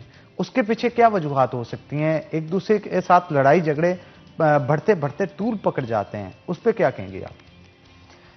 इसकी बेसिक रीज़न जो मैंने ऑब्जर्व की है कि ख़वातीन का मॉडर्न होना भी मैं समझती हूँ बैड नहीं है। ख़वातीन का एजुकेट होना, उनको जैसे हमारे सोशल मीडिया ने बहुत ज़्यादा आजकल एक ट्रेंड सेट बन गया है कि उसके पीछे भाग रही हैं फैशन की दुनिया में, बाकी जगहों पे। तो ख़वातीन जब अपनी उन चीज़ों को, अपनी रोज़मर्रा की ज़िंदगी को भूलते हुए अपने वसाइल को मद्देनज़र नहीं रखती हैं तो घर में वहाँ पे प्रॉब्लम्स आती हैं, या आपके रिलेशंस बन जाते हैं, इसका मिसयूज़ करते हैं जैसे फेसबुक का या दिगर ऐप्स का, तो उसका रिजल्ट अल्टीमेटली आपकी पर्सनल लाइफ पे ज़रूर आता है। हमें वो चीज़ें जो हमें कम्युनिकेशन ऐप्स हमारे पास मौजूद हैं, वो उससे हमें मुस्तफ़ीद होना चाहिए, ना कि उसका मिसयूज़ करना चाहिए। हमें उनसे इस तरह से फ़ायदा लेना चाहिए कि हमारा उससे कुछ ना कुछ हम गेन करें। अगर हम इस किस्म के लोगों से सलाम दुआ भी अगर हो जाती है तो नॉट बैड, मगर उसको अपनी रियल लाइफ में मुसल्लत करना वो एक बुरी चीज़ है। तो हमें सबसे पहले बेसिक है कि हस्बैंड एंड वाइफ दोनों को अपने आदात को और अपनी चीज़ों को समझना चाहिए, मिजाज को समझना चाहिए, हम आंगी होनी चाहिए। दो मुख्तलिफ आदात के लोगों ने ज़िंदगी गुजारनी होती है। तो बिगाड़ कहाँ पे पैदा होते हैं? जब आप लोग एक दूसरे पे एतमाद नहीं करते। जहाँ पे मोहब्बत होती है वहाँ कभी बेयकीनी या बेएतमादी नहीं होती, पहला स्टेप। और ये रिश्ता जो है हमेशा एतमाद के दम पे ही गुजारा जाता है। और ये रिश्ता मैं समझती हूँ कि ये बहुत मजबूत रिश्ता भी है, बहुत नाजुक रिश्ता भी है, और ये रेशम की डोर से बंधा हुआ रिश्ता है। रिश्ते बेसिकली कंप्रोमाइज से ही निभाए जाते हैं। कंप्रोमाइज जो है वो सही रिश्ते निभाने का नाम है। अगर हम कहें कि बीवी कंप्रोमाइज करे, हस्बैंड नहीं करे, तो तब भी बेहतर नहीं होगा। लेकिन ज्यादातर जो है कंप्रोमाइज औरत को करना पड़ता है। आज की औरत कंप्रोमाइज नहीं कर रही है। आज की औरत अपने मिजाज से सब चीजों को लेके चलना चाहती है। तो यहाँ पे नो डाउट मैं भी एक खातून हूँ। मैं ये बात आज मैसेज दे रही हूँ खवातीन को कि ये बात आज एनालिसिस करें। ये बात कदरे दुरुस्त होगी कि खातून जो है वो अपने टेस्ट के हिसाब से हर चीज मोल्ड करना चाह रही है। तो हमें इस तरह नहीं है कि एक वर्किंग वुमेन जो है उसको बहुत सारे प्रॉब्लम्स और इश्यूज होते हैं, मगर वो अपनी उन चीज़ों को अगर मैनेज करती है तो मैं नहीं समझती कि कोई भी फैमिली उसको कंप्रोमाइज नहीं करेगी या उनके साथ नहीं चलेगी या उसकी तरक्की की राह में रुकावट बनेगी। ऐसा नहीं है। एक औरत का घर में किरदार क्या होना चाहिए? वालिद के साथ क्या होना चाहिए? माँ के साथ क्या होना चाहिए? हस्बैंड के साथ क्या होना चाहिए? बच्चों के साथ क्या होना चाहिए? क्योंकि अगर हस्बैंड के वालिदैन को या उसको इज्जत नहीं देगी, बच्चों के साथ लड़ाई करेगी, तो उससे उसकी जिंदगी पे क्या असरात पड़ेंगे?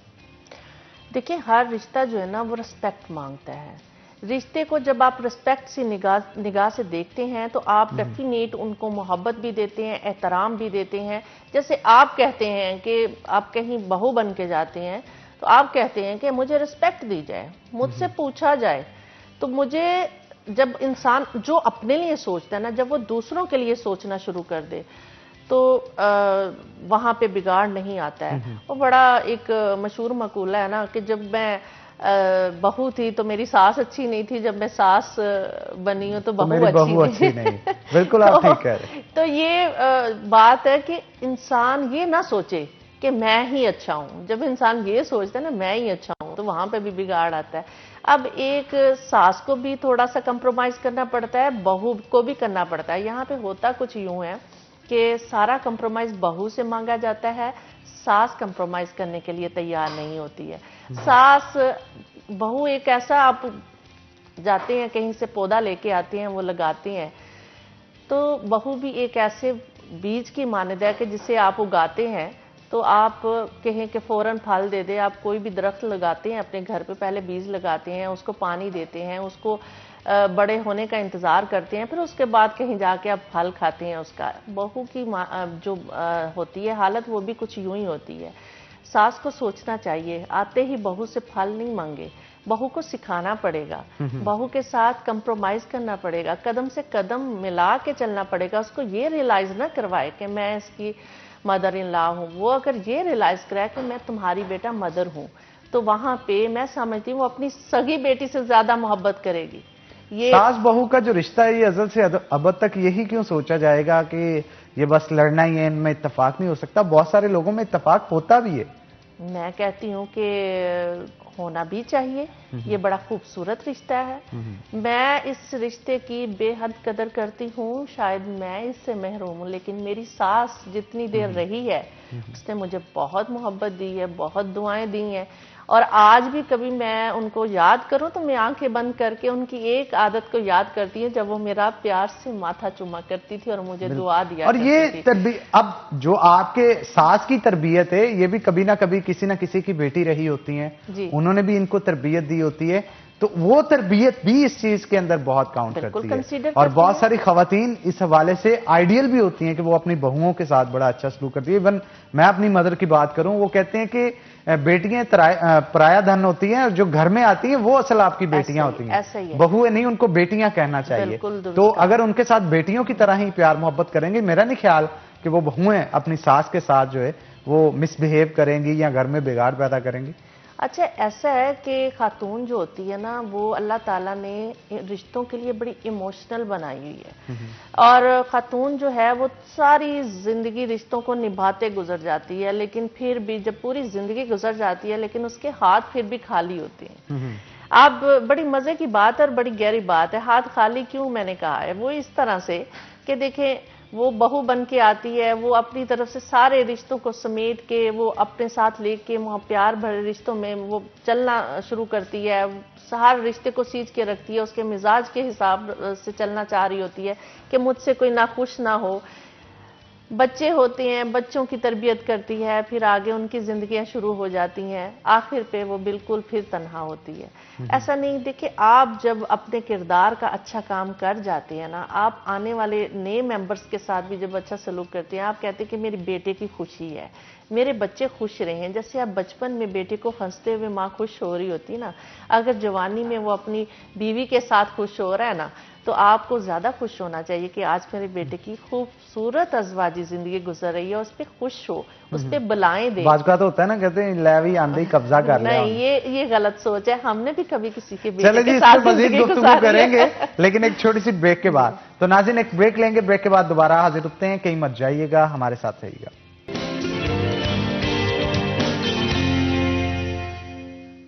वेलकम बैक नाज़रीन, ब्रेक के बाद खुश आमदीद। ममूना हुसैन हमारे साथ मौजूद हैं, मजीद गुफ्तगू उनके साथ करते हैं।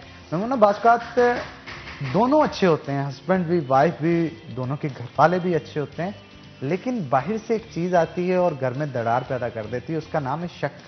वो शक बड़ी जहरीली चीज़ है, उस हवाले से क्या कहेंगे? बिल्कुल, शक एक ऐसा वहम है जो कि मैं समझती हूँ घरों को तबाह कर देता है। ये शक की पहला स्टेप जो होता है वो वहम होता है। ये वहम कैसे होता है कि ये डाला जाता है आपके, जो कहाँ से मिलता है ये शक आपको? आपके इर्द गिर्द जो आपके रिलेटिव ही होते हैं, करीबी रिश्ते जो होते हैं, जो बहुत कुर्बत रखते हैं, वही आपके घर में एक ऐसी चिंगारी डालते हैं, आप पहले वहम में शिकार होते हैं। जब आप में वहम आता है दिल में, तो आप फिर एक खोज लगाना शुरू करते हैं, जुस्तजू करते हैं, क्या आया मेरी वाइफ ऐसे ही है या मेरा हस्बैंड ऐसे ही है? तो उस पर आप शक में मुब्तला हो जाते हैं। शक जो होता है वो इंसान की ज़िंदगी में, मैं समझती हूँ, सबसे बड़ा दुश्मन है। इंसान कुछ भी बेहतर नहीं कर सकता अपनी रूटीन लाइफ में। Everything is disturb. आप अपनी ज़िंदगी में इतना डिस्टर्ब हो जाते हैं कि आप जहनी कोफ्त का शिकार हो जाते हैं, आप सही से कुछ कर नहीं पाते हैं, आप अपने बिजनेस में डिस्टर्ब हो जाएंगे, आप रूटीन मैटर जो आपके होंगे उसमें डिस्टर्ब हो जाएंगे, आप चिड़चिड़ापन आप में आ जाएगा, अजीब चिड़चिड़ के जवाब देंगे। क्यों? आपके अंदर से आप डिस्टर्ब हो, आपके इनर जो है वो नॉर्मल नहीं है, आप सोच नहीं है। हाँ जी, आप सोच नहीं पा रहे हो, सही पॉजिटिव सोच नहीं पा रहे हो, नेगेटिव सोच, ये नेगेटिविटी है।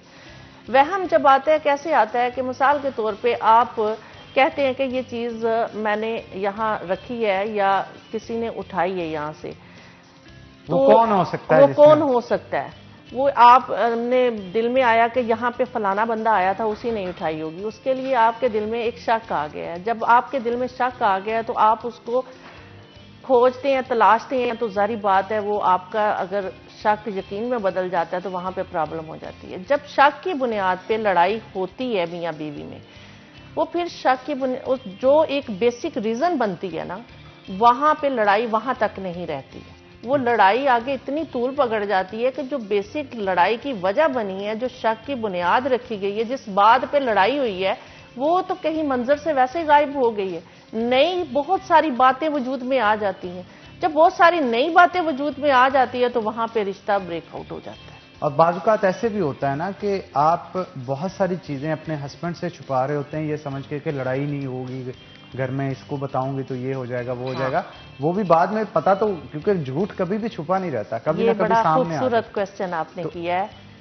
ये मैं मैसेज देना चाहूंगी अपनी खवातीन को कि अच्छी बात भी हो चाहे बुरी बात भी हो, आप अगर अपने हस्बैंड के साथ वो शेयर कर जाते हैं ना, तो वहां पे आपको प्रॉब्लम नहीं होगी, शक की गुंजाइश ही नहीं रहेगी, शक की गुंजाइश भी नहीं रहेगी, और हस्बैंड भी कहेगा कि नहीं मेरी वाइफ ने सच बोला है। तो हस्बैंड कभी नहीं चाहता है कि मैं अपनी बीवी को छोड़ूं।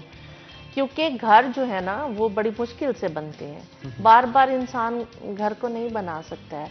तो ये कोई रिश्तों का मामला होता है। सिर्फ और सिर्फ खवातीन ही सेंसिटिव होती हैं, लेकिन मर्द हजरात भी बड़े सेंसिटिव मर्द होते हैं और बड़े जिम्मेदार होते हैं। बिल्कुल, बिल्कुल। जिम्मेदार किस तरह से होते हैं? बस ये कहा जाता है लड़का पैदा हो गया, इसने क्या करना है क्या नहीं करना, बड़ा होके शादी करेगा और अपना घर बसा लेगा, ऐसा नहीं होता। एक मर्द जब घर में पैदा होता है तो माँ को आसरा होता है कि ये बुढ़ापे में उसका साथ बनेगा, बहन को आसरा होता है कि वो उसका सहारा बनेगा, और फिर जब बड़ा होता है, बड़ा होकर जब शादी होती है तो बीवी की जिम्मेदारी उस पर आ जाती है, और चंद सालों बाद फिर बेटी की जिम्मेदारी उस पर आ जाती है। तो ये तमाम की तमाम कौन है?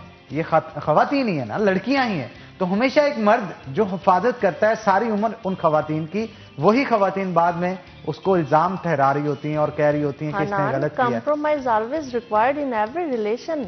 हमारी लाइफ में हमें एवरी टाइम कंप्रोमाइज करना पड़ता है। मैंने पहले भी बताया कि ये वो खूबसूरत रिश्ते हैं, नो डाउट कि मर्द जो है ना वो, मैं समझती हूँ कि जितनी खुश नसीब पाकिस्तानी औरत है, किसी भी आप मुल्क का मुआवजा कर लें, वहाँ पे खातून को इस कदर इज्जत भी नहीं मिलती है, इतना उनको लग्जरी लाइफ भी नहीं मिलती है। लग्जरी लाइफ होने के बावजूद अगर वो हस्बैंड से लड़ती हैं तो मैं समझती हूँ कि उसकी, उस खातून की बैड लक है।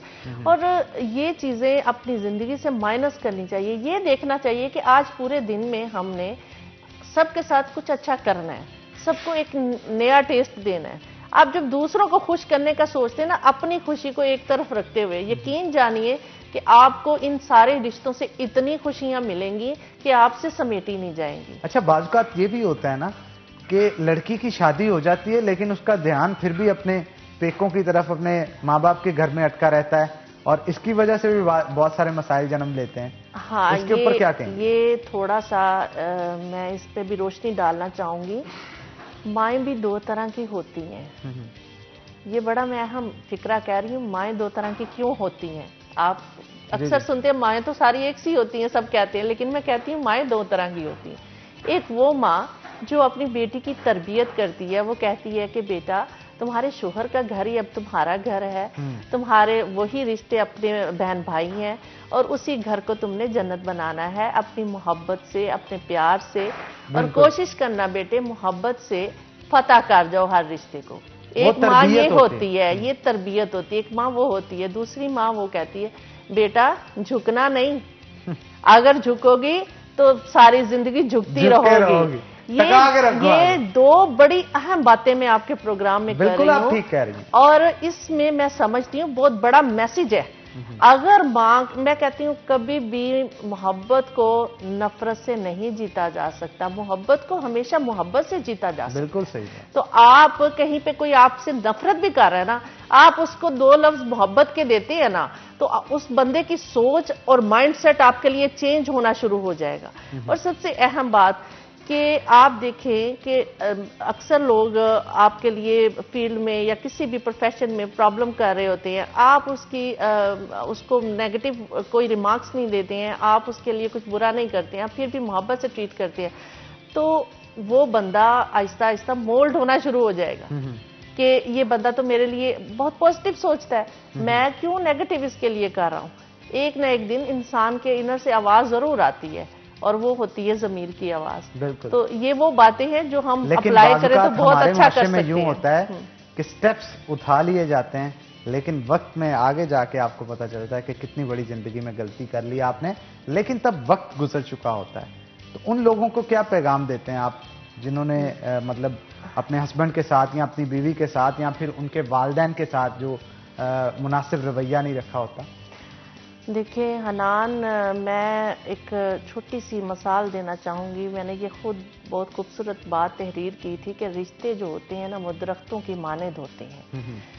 इंसान बाज़-औक़ात अपने मफादात की आड़ में उनको काटता चला जाता है, मगर जब वक्त की कड़ी धूप उसे झुलसाने लगती है और वापस उन्हीं दरख्तों की छाँव में आना चाहता है, तो वो दरख्त सायादार नहीं खारदार बन चुके होते हैं। क्यों बन चुके होते हैं? उनके अपने रवैयों की वजह से। फिर वहां आपको साया नहीं मिलेगा। तो ये बड़ी खूबसूरत बात है। इसलिए हमेशा जो है ना रिश्तों को सींच के और प्यार से रखें और हर कदम पे एक दूसरे को खुशी दें।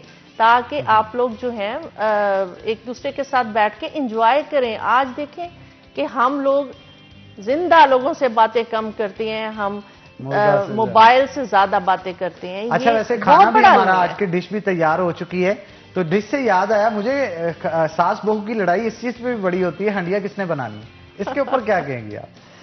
देखिए पता क्या है, इंसान मैं समझती हूँ जब अपनी यूथ एज में होता है, एक बहू जब जवान होती है तो उसको ये सोचना चाहिए कि आज मेरी सास ने इतनी जिम्मेदारियां अदा कर ली हैं जिंदगी में, तो इसको थोड़ा सा रिलैक्स चाहिए, तो क्यों ना मैं 5 मिनट में वो कर लूं। जो सास ने 1.5 घंटे में करना है, जो वक्त दरकार है, तो बहू ने उसको आधे घंटे में कर लेना है। एज डिफरेंस और एनर्जी, ये चीज। और आप अगर ये सोचती हैं कि मैंने ये सवाब कमाना है, मैंने ये खिदमत की तरफ से करना है, मैंने सिर्फ आज हांडी नहीं पकानी, तो यकीन करें कि उसमें रहमत और बरकत भी शामिल हो जाएगी, तो मोहब्बत खुद ब खुद छलकेगी हर रिश्ते। और ये भी तो कहते हैं ना कि वक्त हमेशा लौटता है, तो अगर आप आज किसी की खिदमत करेंगे तो कल को आपकी भी खिदमत करने वाला कोई ना कोई मौजूद होगा।